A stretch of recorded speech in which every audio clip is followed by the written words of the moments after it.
Good morning. It's an honor for us to have here Mr. Yann Wehrling.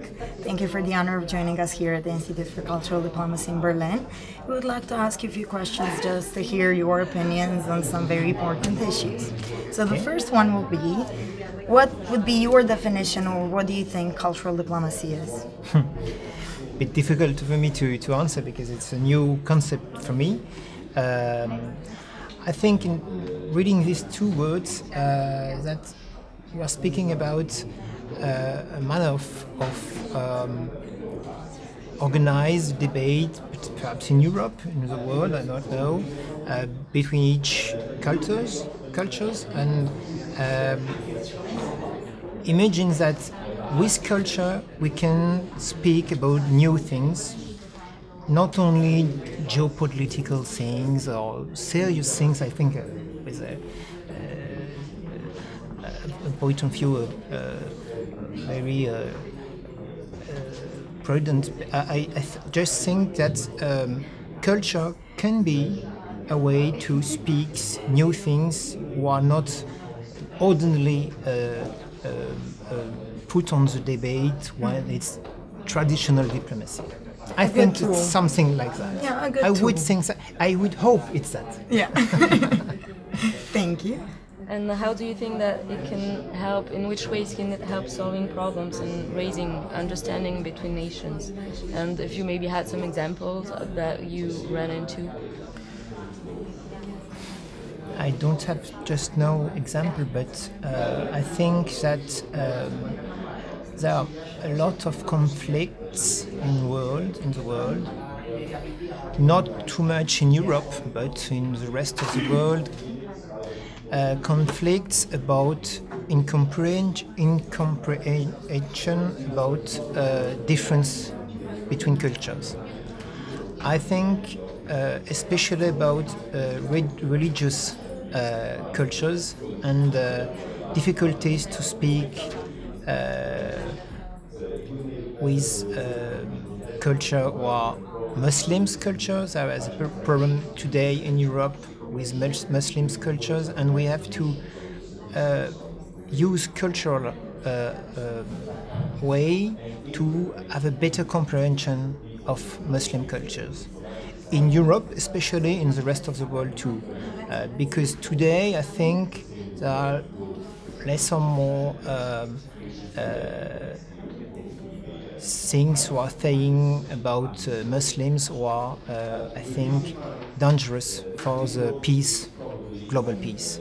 So in a cultural way, I think we can find solution and way to speak to each other and have a better manner of resolve the problems we have today to put, because it's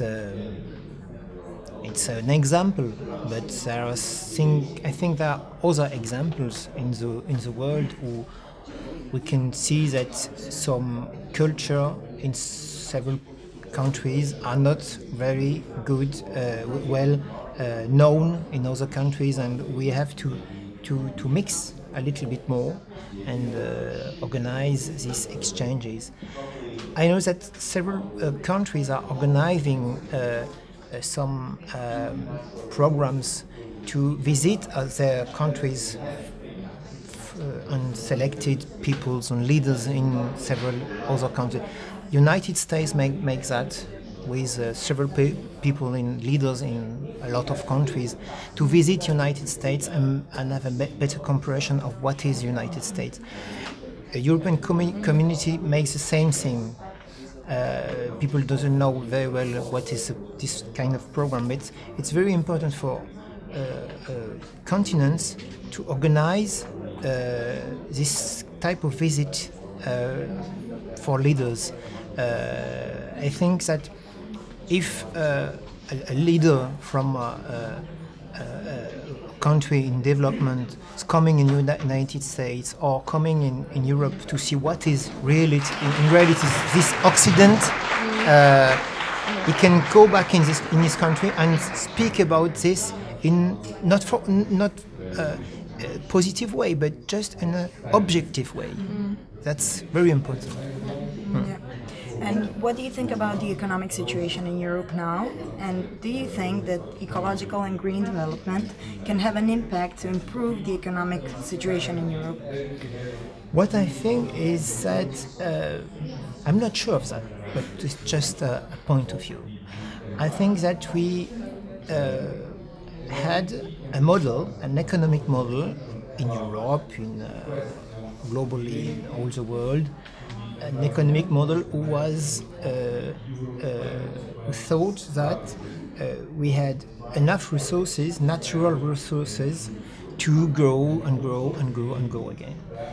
And I think that what is going on today with the economic crisis could have a link with this ecological situation of resources who are coming less.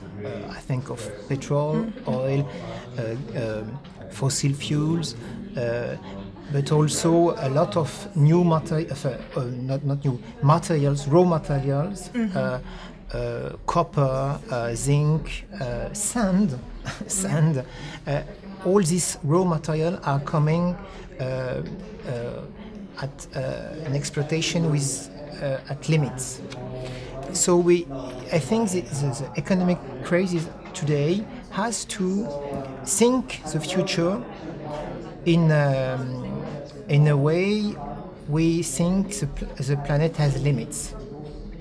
And I think Europe especially has an advance in this reflection because of what we did about climate change, the politics we put, and this advance has to be used to build a new economic model based on this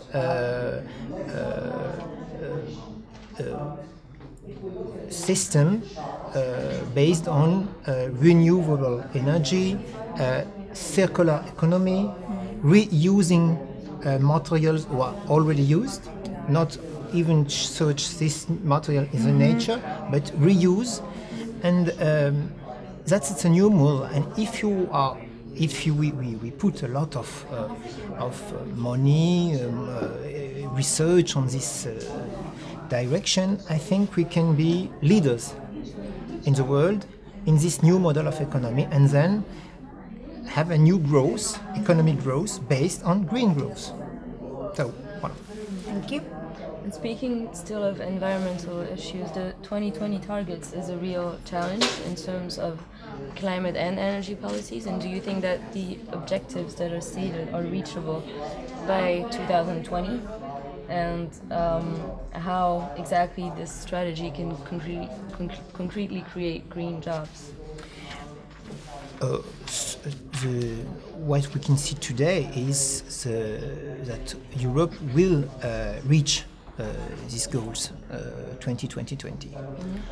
It's globally very positive on fight against climate change. We will reach the objectives. We will reach the objectives of renewable energy. It's not very clear about energy efficiency. Perhaps we have to make more. But the question, and the question of green jobs, I read everywhere that it creates a lot of green jobs. The balance between the jobs who disappeared and the new jobs were created with this strategy, I think it's zero. I think that we just have the job were destroyed were created in the green growth, but the balance is zero. I'm not sure we created a lot of green jobs, but the challenge today is to know, it's the theme of the debates today, the challenge is to know 2020, it's tomorrow. It's really in short term. And we have to think today on what we will do after that. What will be the new strategy of Europe in a world context, not only in Europe context, and how we will build a strategy who will make in Europe an economic area based on green industries. Because today we, as I said, we reach the goals on 2020, but the traduction in green industry is not really here. We have to build that now. China, United States, Brazil are developing an industry on green industries, and we are not very offensive on this strategy, and we have to make a priority on this objective in the